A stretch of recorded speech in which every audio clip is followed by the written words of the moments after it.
Hello and welcome to SweetSpotDFS. This is a DFS strategy video for the 2021 WGC Workday Championship.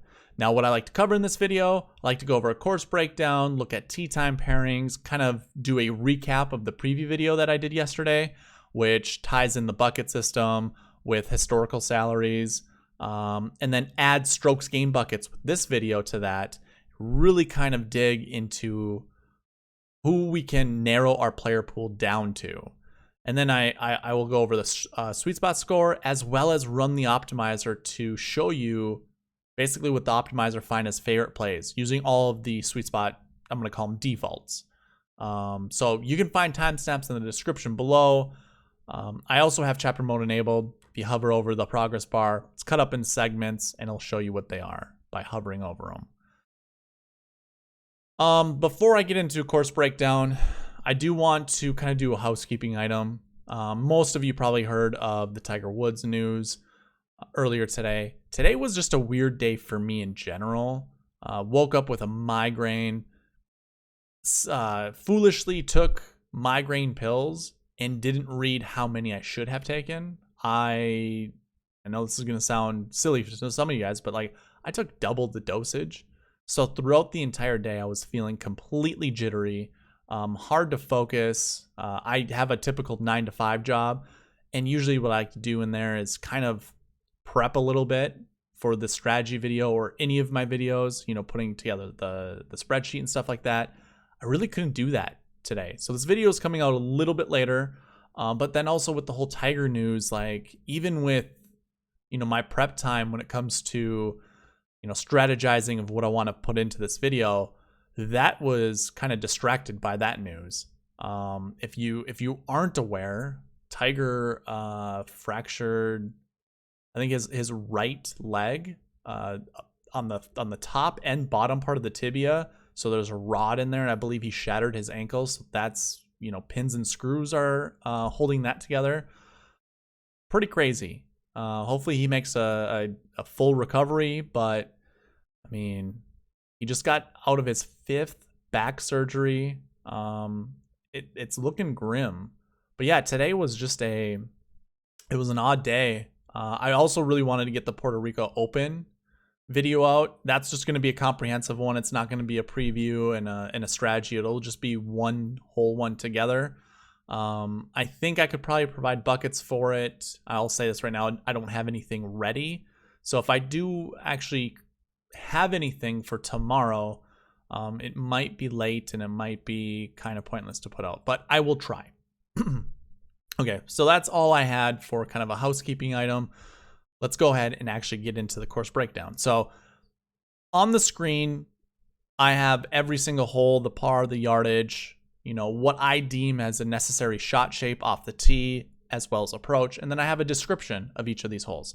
I'm not going to talk about every single hole. I'm going to let you guys pause the video and read if you are interested in what this is. And if you would like me actually to post this on Twitter, maybe I should just do that. I certainly can, or email it to you guys if you want that. But basically, again, pause the video here if you want to look at the back nine. Scrolling down, I kind of have like a little summary here. You see how many draws are required off the tee. Well, any shot shape off the tee or approach, and then you can see where it doesn't matter. This course it's an awesome course. When I was doing the hole by hole satellite imagery thing, I thought, how awesome would it be if I could golf this golf course? There are a lot of different types of shots that you can hit on this course. So I think this is more of I think the easy thing to say is it's a ball striker's paradise, but I think it's more of a creative shot paradise where people who have different types of shots to the repertoire are going to do better at this golf course. Now, that would include like your Bubba Watsons, even Dustin Johnson, believe it or not. He shapes the ball both directions. I'm not concerned with golfers like Sungjae Im or Patrick Cantlay, who typically hit a very straight ball flight, although Patrick Cantlay typically hits a draw or Sungjae hits a fade. But the last two holes kind of present a little bit of, we will see what this golf course looks like on TV, but just from the satellite imagery, it looks like these two golf courses are, I guess I don't want to like make this too big of a deal, but they are fantastic finishing holes.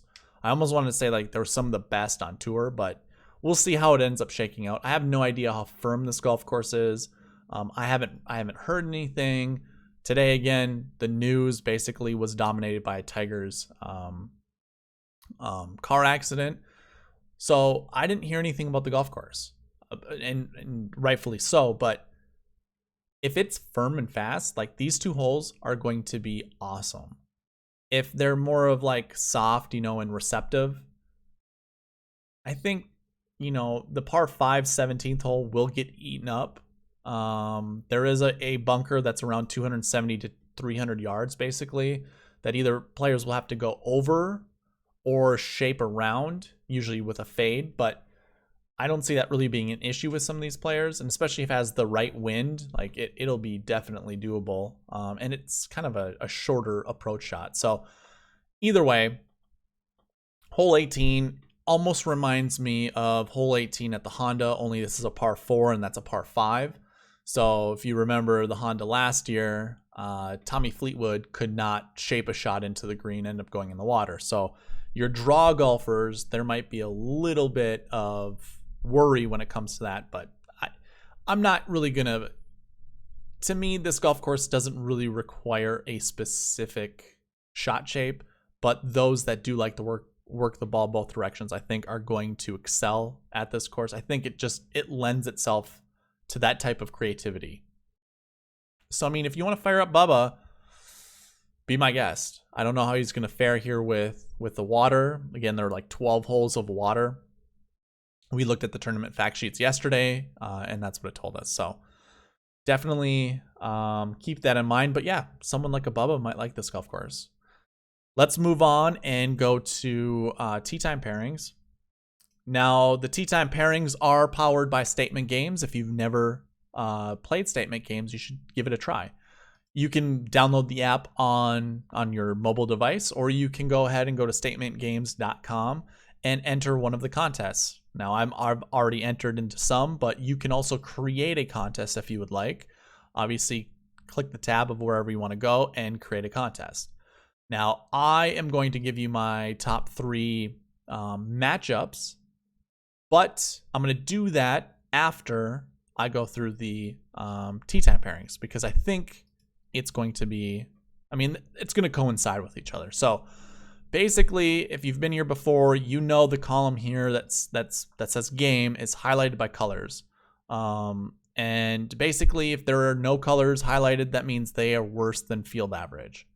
Or I would say they don't have stats. We have a ton of golfers at this tournament that have not played on the PGA Tour this year. So therefore, they're not going to have PGA Tour stats, and that's basically all I collect. So some of these are just empty, and that's why they aren't highlighted. I'm not going to talk about every golfer. I'm not going to talk about every tee time pairing. Basically, what I'm going to do is I'm going to look down here and look at the SweetSpot score over here. And if anything's highlighted with green, that means everybody in their group are under field average. And to me, this is a prime group that might be able to draft off each other, but also, word of caution, they could all implode all at the same time. We kind of saw that with JT's group last week. Can't remember who the other group was. Shoot.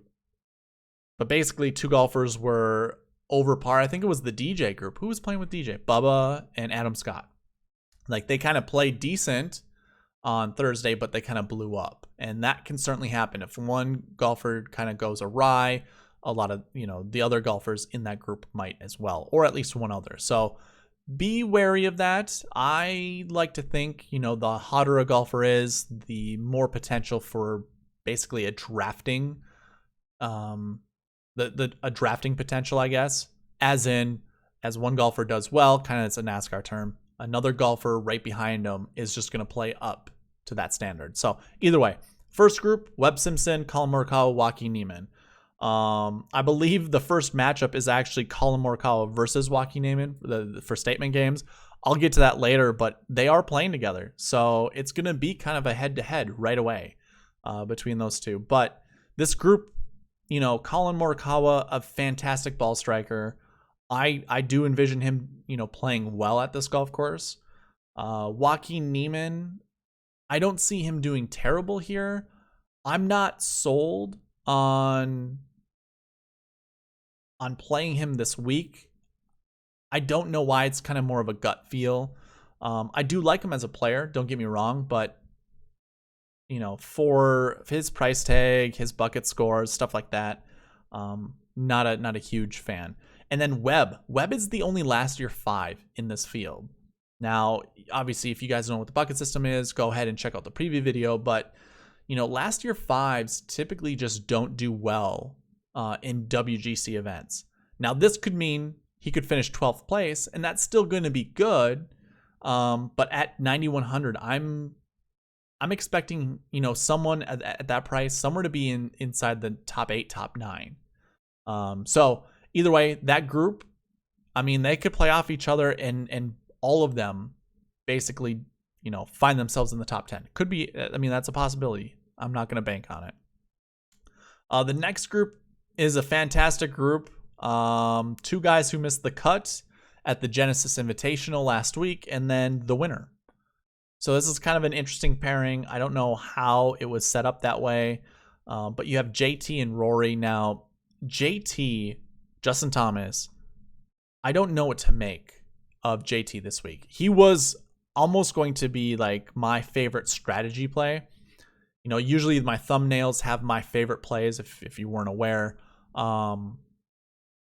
And I knew I was going to have John Rahm as my preview. I wanted JT as my strategy kind of main person. But with the news of Tiger's accident and with JT's grandpa passing away, I just, this game is 99% mental. And to win a tournament, it is going to take 100% focus. Now, JT's talented enough where he doesn't necessarily need 100% of his focus, but I can't imagine what's going on in his head, honestly. Last week we all probably thought he was going to do it for his grandfather. Well, sometimes that stuff just doesn't happen. I'm sure the Genesis was an important tournament to Justin Thomas, but his grandfather's legacy isn't tied to his success necessarily. Well, it isn't, but I'm thinking, if I was in his shoes, would I want to do it for my grandfather? And I just, with everything going on, it just depends on what type of player you are. JT didn't play good. He didn't play well last week. A lot of it was kind of his putting, and also his ball striking. I think his approach numbers were terrible, but I don't know. I don't like everything that's transpiring.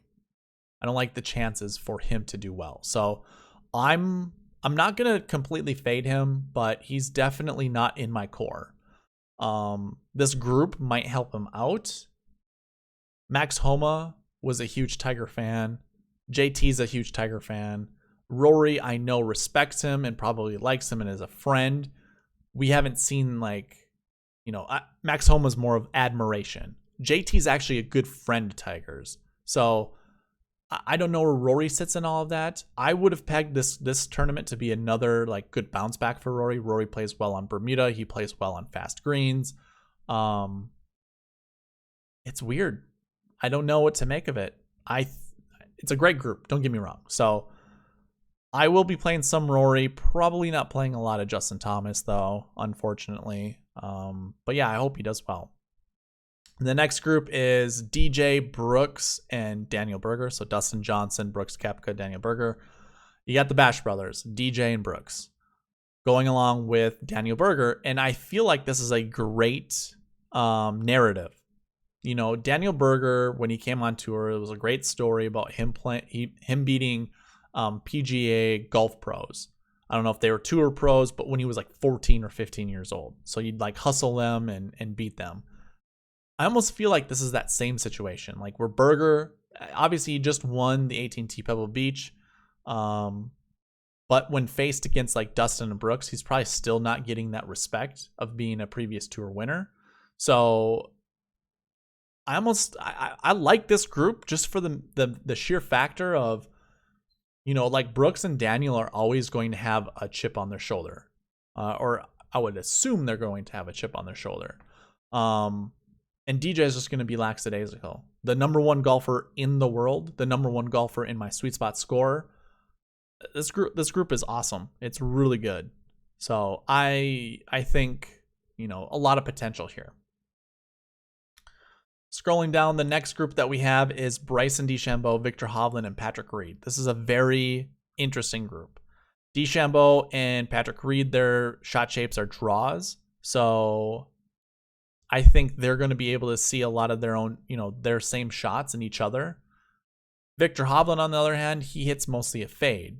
Now, he has hit, he does hit a draw from time to time, but it's never accurate. I mean, I've never seen him hit an accurate draw. He's usually getting himself into trouble when he tries it, but either way, interesting group because Bryson just plays an odd game. They all kind of have contrasting games when you think about it. We got brute power with Bryson DeChambeau. We have, I don't know, raw power, raw talent with Victor Hovland. And then Patrick Reed is your ultimate escape artist, basically. He's not going to be, you can't rely upon him on off the tee, but no, as long as he doesn't find water off the tee, he's going to be able to hit his irons pretty darn close. He is the quote-unquote defending champion, although this is a different venue from last year. So altogether, the group, I think, is fine. I like it quite a bit. Very underrated, for the group that the Time pairing. The next one is Jon Rahm, Tony Finau, and Hideki Matsuyama. They all hit the same shot shape. Like, they're going to see each other's shots over and over and over again. I think that's a fantastic. This is a great tee time pairing. I think I probably have the most confidence in this group. It's really close between this one, the DJ Brooks and Daniel Berger group. But I do believe the winner is going to come out of one of those two groups. This might actually be a good time for Hideki to kind of come out of his slump. This is Bermuda. I think he does play a little bit better on Bermuda. I mean, I think his overall stats are better on ryegrass. Obviously, the Waste Management Open. I know he did well at Aaron Hills, where the U.S. Open was. I'm trying to think of all the other tracks. But I do believe, from memory, he is a pretty decent Bermuda golfer. With that being said, again, all these guys are going to be hitting the same shot shape. They hit that nice little butter cut. Tony's been working on a draw. You saw that he kind of lost the playoff against Max Homa because it required a draw into that par 3. He pulled it into the bunker. Usually golfers who fade the golf ball that need to draw, overdraw it. It's the same thing with guys who typically hit a draw. They overfade it or they mishit it, basically. Either way, these guys, I love this group. It's going to be good. The next one is an interesting group altogether. Louis Oosthuizen, Ryan Palmer, and Bernd Wiesberger. Now, Bernd Wiesberger is not showing up very well on the sweet spot score, and I think because there aren't many there are several golfers who just don't have stats. I think that is the main reason why he shows up here. He is a light green color, which means that is the DraftKings average. He is better than field average when it comes to DraftKings points. Dark green is scoring average plus DraftKings, better than field average. I really like Ryan Palmer. Ryan Palmer is 7th on the sweet spot model for the sweet spot score. I also like Louis Oosthuizen. Louis is a very, very consistent golfer, and he's always around that 7,900 price tag. Whether it's the Masters, the U.S. Open, the British Open, he's always around. He's just under 8,000 or maybe just a little bit above. I think Louis is a good value. And most of its buckets shake out pretty decent. SweetSpot score is pretty good as well. So this group, very underrated. Probably not going to play a lot of burn, but I like Louis Oosthuizen and Ryan Palmer. And then the last group is Tommy Fleetwood, Kevin Kisner, and Abraham Ancer. Kevin Kisner shows up in my model a lot. Like you'll see when we get to the optimizer, he is a part of the optimal lineup. Now, seeing this is a kind of actually the first time I've looked at this pairing altogether. But Tommy Fleetwood and Kevin Kisner, they hit the same shot shape. They both hit draws. And you can see Abraham Ancer hits a fade. Abraham Ancer last week missed the cut because he was flying into Los Angeles the day before the tournament. I don't think he had a lot of prep time. And one of the primary reasons were because of the snowstorm, the ice storm that was in Texas. That's where he currently resides. He couldn't get out of Texas in time to, have some practice rounds. I think that really ultimately led to his miscut. At $6,800, if you wanted to pair him up, I mean, it's all great value. You could play all three of these guys together in a lineup. I wouldn't recommend it, but you could, and still have room to have a 10K golfer, or maybe even an 11K, another 9K, or a 9K golfer, and then a 7 or a 6. It definitely leads to it leads to a bunch of possibilities. But yeah, that kind of wraps up the tee time pairings. Let's go ahead and look at the matchups the matchups for statement games. Let me see. How do I do this? Text color red. There we go.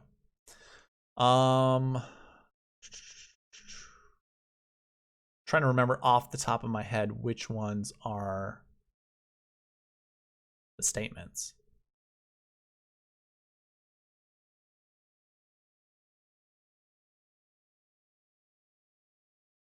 Okay, so I'm going to go with Sung J M against Joaquin Niemann. You can see that I'm picking Sung J M. If we were to look at the spreadsheet, Sung J is going against Joaquin Niemann. His sweet spot score is a 12 versus Joaquin's 27. We kind of already discussed these golfers. I think I actually said Morikawa was going against Niemann, which was obviously wrong. But either way, out of these golfers here, Joaquin, I don't trust as much as I trust Sung Jae. We're on Bermuda, so it's Sung Jae all the way for me. The next one was Colin Morikawa versus Cameron Smith. I'm going to take Morikawa over Smith. Not only does he show up in the sweet spot model a little bit better, but I'm going to trust his irons a little bit more. Now, I don't like his bucket score, his bucket combination here. A 4-5 is not a really good bucket combination, but I think when comparing these two golfers, I'm going to take Colin Morikawa more so than I would Cameron Smith. And then our last statement, our last matchup on Statement Games is Rory McIlroy versus Patrick Reed. I'm going with Rory. I think this is a great bounce back tournament for him. So when you are setting your statements here, remember basically the amount of points you put next to whatever your statement is kind of your confidence level. So I don't think this tournament is going to be 21 under or higher. I think it's going to, or I should say higher than 21 under. I think it's going to be under. Hard to say, but it's just my gut feel.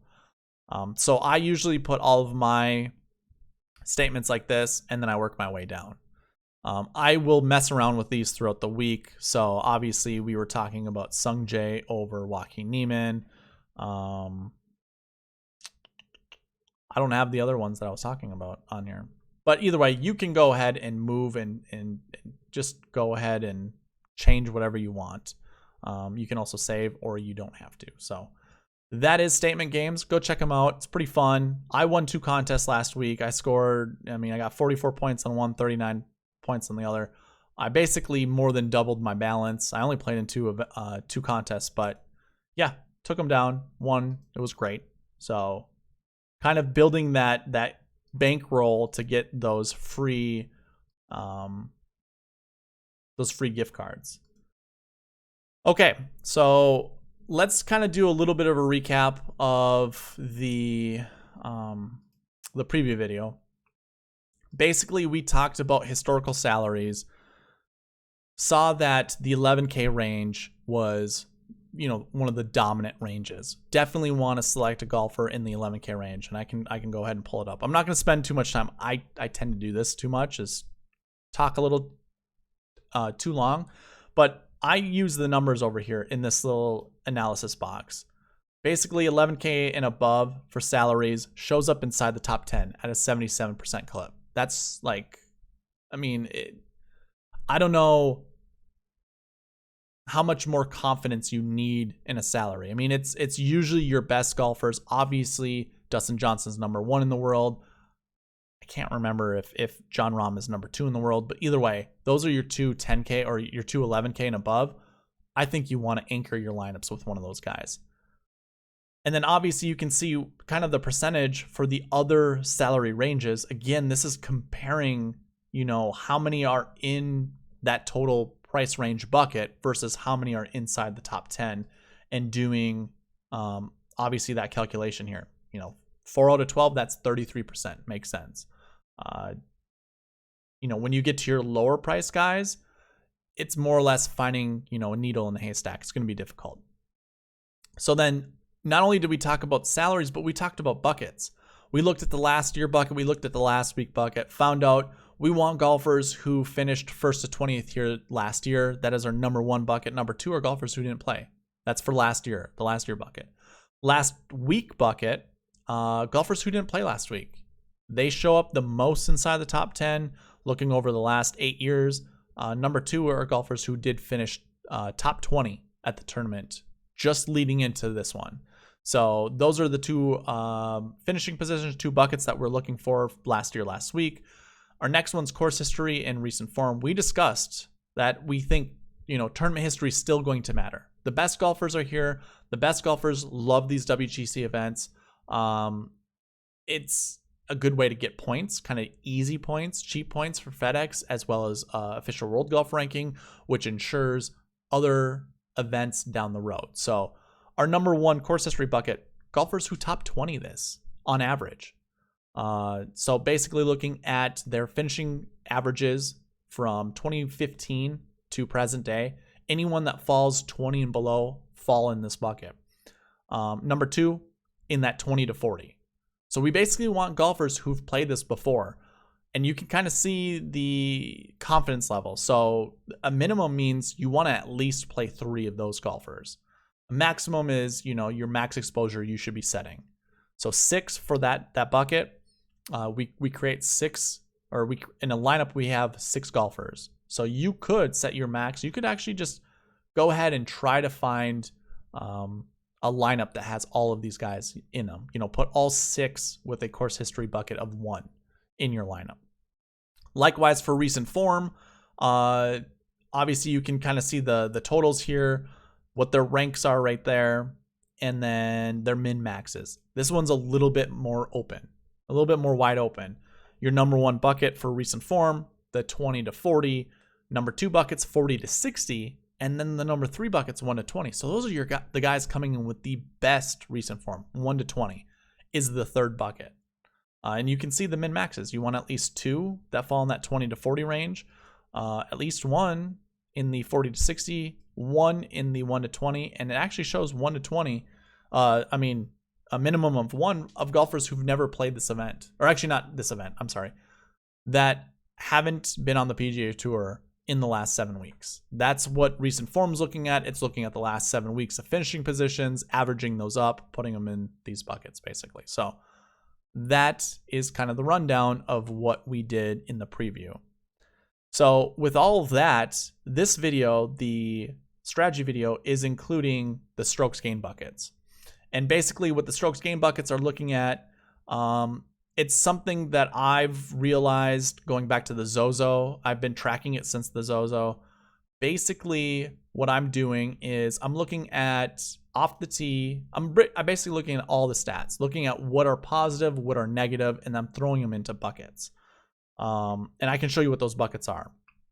I don't have them numbered, but it's basically left to right buckets 1 through bucket 6. So your number one bucket is every stat is positive for strokes gained. That is off the tee, approach, around the green, and putting. Those 4 stats. They all have to be positive in order to be in this bucket. The number 2 bucket is positive off the tee, positive putting. So that means there are negatives either in approach or around the green. They fall under this bucket. The number 3 bucket, golfers who have positive off the tee, negative putting. Number 4 is negative off the tee, positive putting. Bucket 5, negative off the tee, negative putting. And then bucket 6 are golfers who just don't have any strokes gained metrics recorded on the PGA Tour for this season. You can see a bunch of international golfers in that bucket. And you can see what their price tags are. It's a very large bucket. And what I want to show you guys is looking at I don't think I have stats for 2018. No. 2019. You can go ahead if you want, pause this video if you want to see what all these stats are right here. But I'm going to go ahead and hide these so we can pull the strokes gained over. And we're going to take a look at this together. So in 6th place, Sergio did not have enough stats on the PGA Tour recorded for it to show up here. So he is a part of that strokes gained bucket 6. Or I should just say bucket 6 for strokes gained. But then you also have Tiger Woods, which is another great golfer. Obviously, he selects his tournaments a little bit more carefully, or he was selecting them back then. So obviously, he didn't play enough. Same goes with Sergio. Those are two kind of, at that time in 2019, I wouldn't say they were really the elite golfers, but they were pretty darn close. Obviously, Tiger is one of the best golfer of all time, but one of the best golfers of all time. Sergio at this time, very good still, but when you compare it to the other 2 golfers underneath them, obviously miles above them. So what I'm trying to say is, obviously if you can find one of those golfers that are just grossly mispriced or just that don't have, stroke gain stats, you can tell all these guys are international golfers. They're not really household names, not like a Sergio or a Tiger. So we could basically, what I'm trying to say is ignore the Sergio and Tiger part here, but look at the price tags for these guys. Look who they are. Joost Luiten, almost forgot his name. Joost Luiten and David Lipsky. Both international golfers. Now I know David Lipsky's from America, but he plays on the Euro Tour, European Tour that is. So looking at that, they've both finished in 10th. In 2020, let me go ahead and hide this stuff once again. Again, you can go ahead and pause the video to look at that. Look at those stats. But if we're looking at golfers who do not have stats, again, we are looking at international golfers. Tyrrell Hatton was on the rise. I think he just basically after this tournament, he ended up winning the API, the Arnold Palmer Invitational. So he was on the rise, but 7,400 for a good international golfer, 6,600 for the other one. Again, if we compare it to 2019, we have 73 and 65. So you kind of see a little bit of a parallel there where we want to kind of find a 7K golfer in that range as well as a 6K golfer. If I'm going to put any of my money on it, I like Christian Bezuidenhout. And if I'm going to pick a 6K golfer, Thomas Detry for sure, or even Rasmus Højgaard. Both of those 2 golfers in the 6K range mixed with Christian Bezuidenhout, I think are fantastic plays. And if I was to guess, it would be this way. Robert McIntyre, I know is good. I also know Victor Perez is good. But if I'm going to pick my favorites, it's Bezuidenhout, Højgaard, and Detry.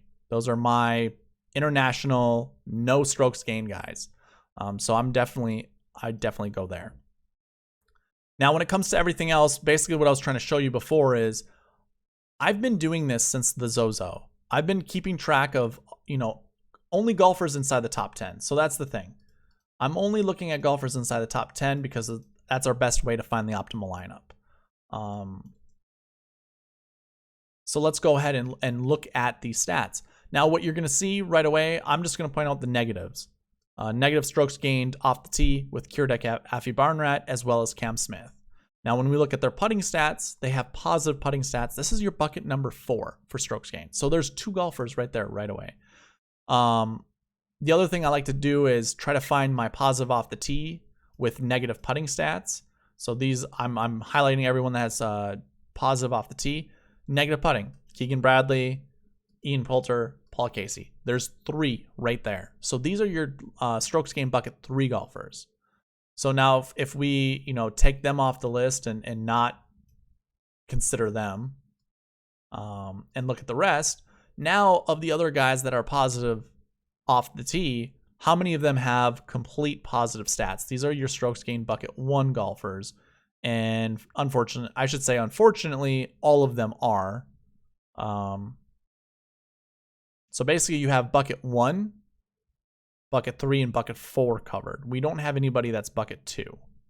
If we had bucket 2, it'd be positive off the tee, positive putting, but something negative in between. And I'm not seeing that right here. Just double checking. Yeah, I don't see that.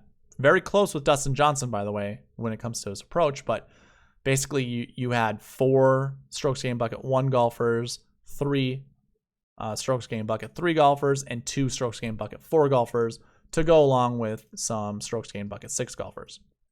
Now, looking at 2020, again, if we do this, and let's go ahead and put a filter on this,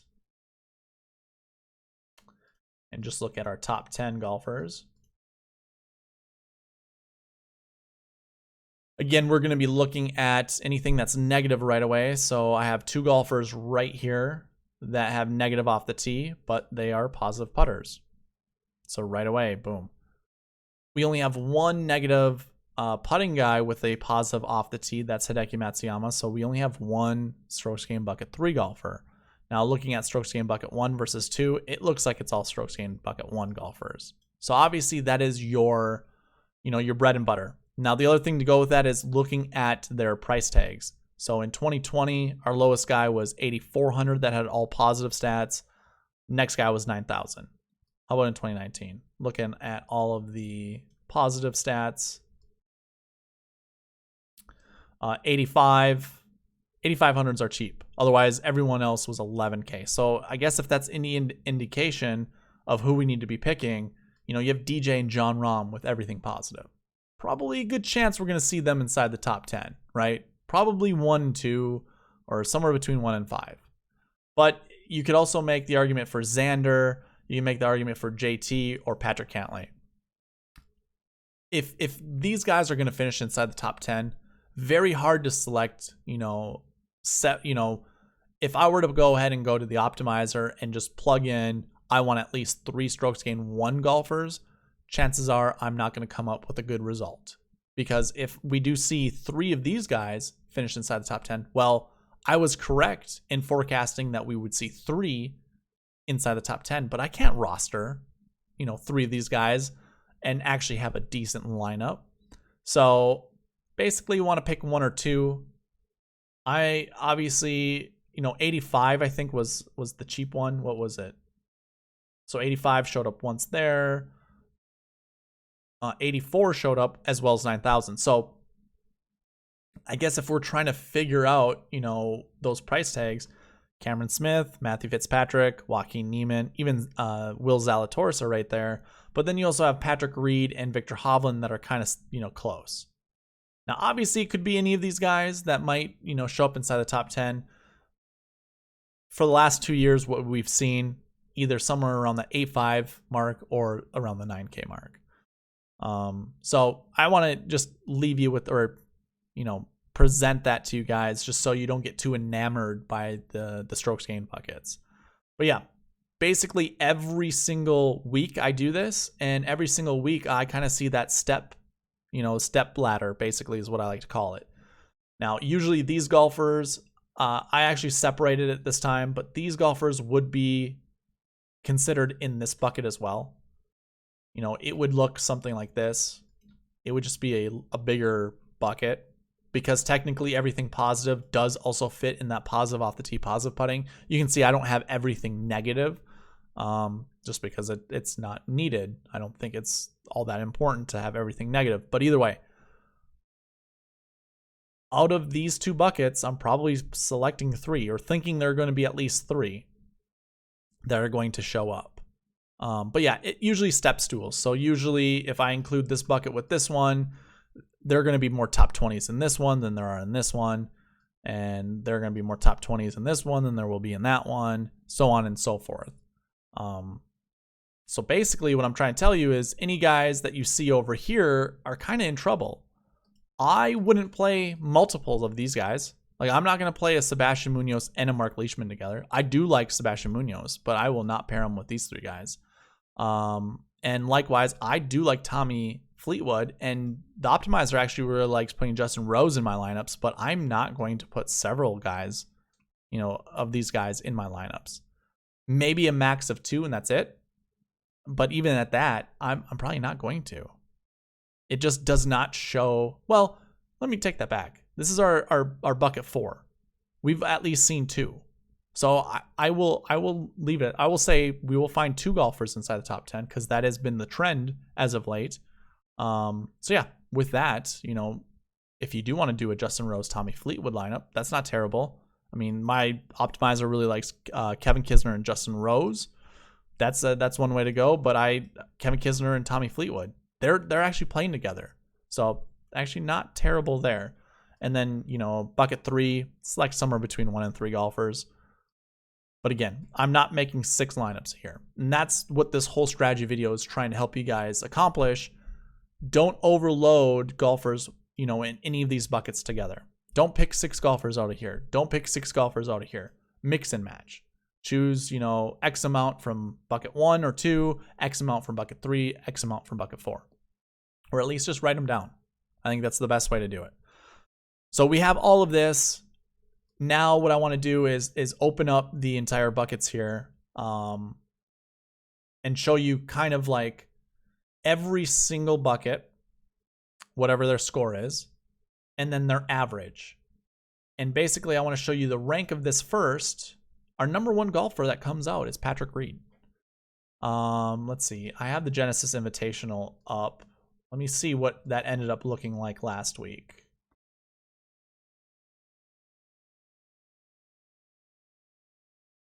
So, I mean, our number 1 golfer, let's see how he did.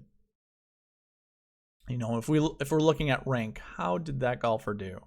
It was Russell Henley, finished 38th. Taylor Gooch finished 12th and 15th. So, like, just from the average bucket scores in a cut event, not terrible. It wasn't until we got to our high price guys with DeChambeau and Hideki Matsuyama, but look at how many top 20s we had. I wish I would have shown you guys this in the review video. I totally spaced it out, but that's pretty decent when it comes to success. So if we're looking at this, maybe we find some of these guys, maybe some of the cheaper guys do pretty well here. I mean, 7-1 Wyndham Clark, he was 8th.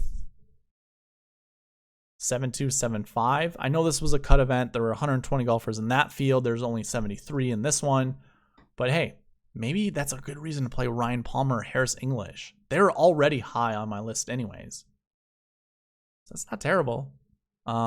Jason Day, man.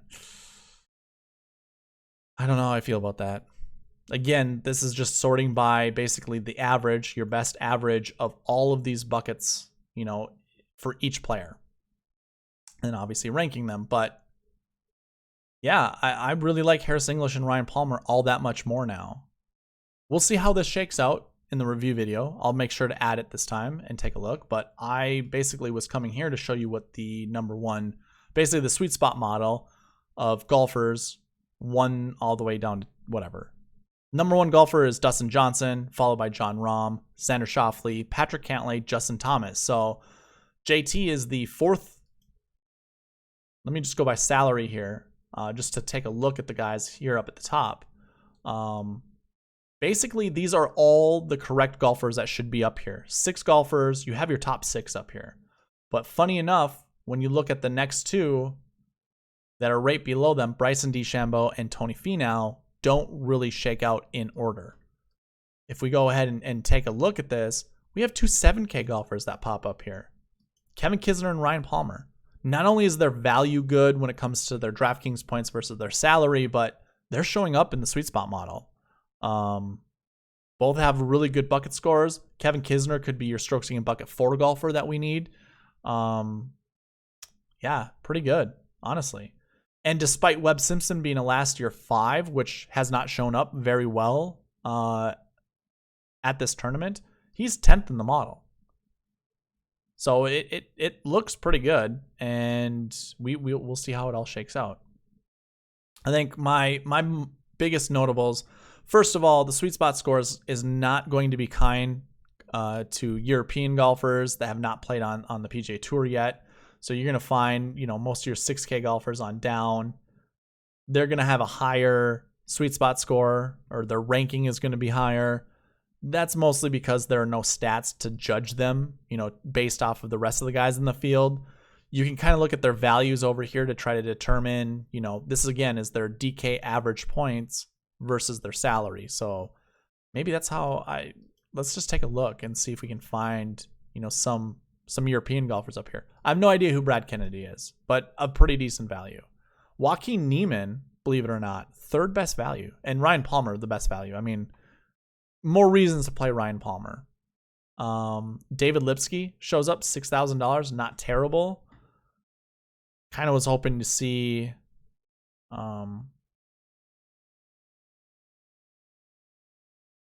I was kind of hoping to see Christian Bezuidenhout up here, but he is not. At $7,100, that's pretty decent for his value.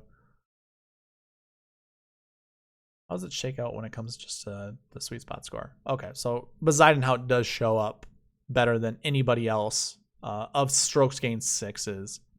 Robert McIntyre is 3rd. Those are your top price guys. I believe Thomas Detry was one of my favorites, same as Rasmus Højgaard. So you can see how that all shakes out when it comes to the strokes gained bucket 6. But yeah, that was the SweetSpot score. You can see all the rest of them. I like Tyrrell Hatton this week, but because he has a 4 for recent form bucket, it's not good. And I don't know why he would be a 4. We can take a look. So he's 9,600. Tyrrell Hatton. That's because he has no recent form. He hasn't played on the PGA Tour over the last 7 weeks, so he has no recent form, and that's why he shows up there. I guess when we look, what does the rest of the top 10s usually shake out? Tyrrell Hatton, 6th place at the Mexico Championship. Joost Luiten, so someone that's around $7,300, basically. That's got to be Christian Bezuidenhout, right? Or Robert McIntyre. All right, so I'm not going to go further with that. We're running up on 50 minutes. I was kind of hoping this was going to be a little quicker than that. Let me go ahead and bring the optimizer into play. I ended up running the optimizer a bunch of times and coming up with different... Here's what I did. I first ran this using every golfer at 30% max exposure. And that's basically what this column is. This column right here, I'm designating the maximum ownership that I want. I set this all to 30, and I came out with these guys right here. I'm not sure if you guys can see them, but it gave me a player pool of 12 golfers, and it basically just built lineups with only these golfers in. And I should say that's my 50% max exposures. So that really narrowed down the player pool. Basically what my optimizer is doing is it's looking at whatever I put as my max ownership. And whenever it picks that golfer, whatever it shows ownership here, if this is higher than my maximum exposure, it's going to ignore it the next time around. So when I set it all at 50%, it really narrowed down my player pool to 12 golfers. And you can see who they are. John Rahm, Xander Schauffele, Patrick Cantlay, Tommy Fleetwood, Sung J.M., Justin Rose, Harris English, which showed up really well in the model, Carlos Ortiz, Ryan Palmer, who was probably the best one in the model compared to his price, Billy Horschel, Kevin Kisner, Sebastian Munoz. I think these are all golfers everybody else is on. But just to see that the SweetSpot optimizer, using exposures. And I know you can't see this, but I also had it set up with those min and maxes from the bucket system as the constraints over here in these columns. So with all that being done, these are the 12 golfers that showed up. Now I switched it to 30 because I'm like, well, I understand why. I want to see who else I can put into this player pool. And obviously it gave me more. It gave me double. It gave me twice as much of golfers than it originally had. So I don't know exactly who it included. I'll just name through the names once again. John Rahm, Xander, Justin Thomas now shows up, Patrick Cantlay, Tony Finau, Tyrrell Hatton, Daniel Berger, Patrick Reed, Tommy Fleetwood, Sung J M, Matt Fitzpatrick, Adam Scott, Justin Rose, Harris English, Carlos Ortiz, Bubba Watson, Ryan Palmer, Billy Horschel, Kevin Kisner, Kevin Na, Abraham Ancer, Sebastian Munoz, Andy Sullivan. So if you did need a 6K golfer that is an international golfer, Andy Sullivan showed up, and then Mackenzie Hughes. I don't know how Andy Sullivan showed up, but he did. And then I ran it once more and had no constraints. It basically gave me the same amount of, or the same type of golfers, but it actually included some different ones. And when they all three were ran, here were the difference in golfers. I know this is kind of messy on your side of things, but I wanted to see who all showed up in all three of those iterations, and that was 10 golfers. So really the narrowest of player pools. John Rahm, Xander, Patrick Cantlay, Sung J M, Harris English, Carlos Ortiz, Ryan Palmer, Billy Horschel, Kevin Kisner, and Sebastian Munoz.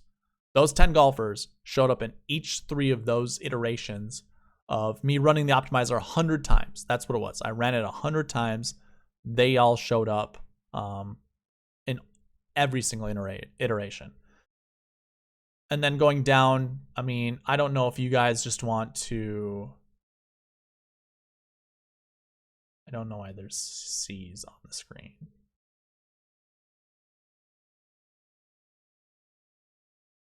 Okay. Got rid of it, thankfully. Yeah, I don't know if you guys want to take a look at everybody that's here, but obviously you can pause the video at any time. I'll scroll down, going past Tyrrell Hatton. That was everyone in the player pool. Now I know that's a bit busy work. I'm gonna actually leave that there for myself to look at, but I reran it with the ownerships that I used from salaries. I reached out to a couple of my followers that I have constant conversations with on Twitter, asked them what their opinion was on what my maximum ownership should be based off of price, the price range that they are. And I think most of us came up with the consensus that when looking at this box, this should be your maximum exposure for each salary range. Again, this is looking at the total amount within that bucket versus how many show up inside the top 10. So that is what you see on the optimizer right here. You can see the 11K golfers. It's 77%, 77.78, but it rounds up to 78%. And then it goes down from there. So you can see what all the maximum ownerships are. When I ran this 100 times with the my constraints that I have for the min and maxes, and then my core plays, so I only select those 10 golfers that showed up more than 3 times. Those are my core golfers. It gave me 100% Ryan Palmer. It gave me 100% Kevin Kisner. You can see 79% for Billy Horschel. For whatever reason, Shane Lowry showed up 13 times, or 13%. Yeah, 13 times. Christian Bezuidenhout, 8%. Lee Westwood, 8%. Bernd Wiesberger, 8%. Although I had Sebastian Munoz as one of my core plays, he didn't show up. And that's largely due to what my first lineup was. So I would have to redo this just to take a different kind of look of who would show up, basically, a little bit differently. But then Harris English, Justin Rose, Adam Scott, Tommy Fleetwood, Patrick Reed, Tyrrell Hatton showed up a bunch, Patrick Cantlay, JT, Xander, and then John Rahm is who the optimizer absolutely loves. When we put all the constraints in, We look at the entire field. It's building lineups around Jon Rahm. It's not building lineups around DJ, who is 7 points higher than Jon Rahm in the sweet spot score. Jon Rahm is the favorite. But I'm going to tinker around with this a little bit more. I actually like the results that it came out with. This is going to help me figure out who my core plays are.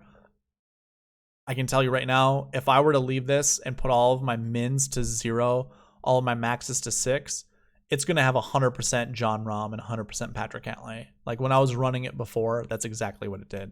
Actually, if I were to go ahead and just delete all, and so now we have 0% ownership for everything and just run the optimizer once, see what it spits out, you'll see the optimal lineup will show up right here. And I think it actually is what you see on the screen. Yeah. So Jon Rahm, Patrick Cantlay, Justin Rose, Ryan Palmer, Billy Horschel, Kevin Kisner. That is the 6 golfers that the optimal lineup loves. And that is based off the constraints that I put. Again, this comes from the min-max on the bucket system for each of the buckets. Last year, last week, course history, recent form, strokes gained.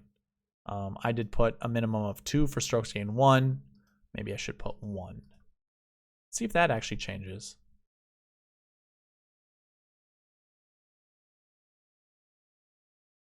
Nope. Stays the same, which I'm kind of glad. I mean, I was expecting that to be the case. Yeah, that's the optimal lineup. And I think that's it. I don't have anything else to add. So I do appreciate you guys watching all the way up until here. Please leave a like if you like this video, comment with any questions you have, and please subscribe. Definitely goes a long way. I will see you in the review. Hopefully you guys do well, and I should have a Puerto Rico Open video tomorrow. So be on the lookout for that. Okay, see you later.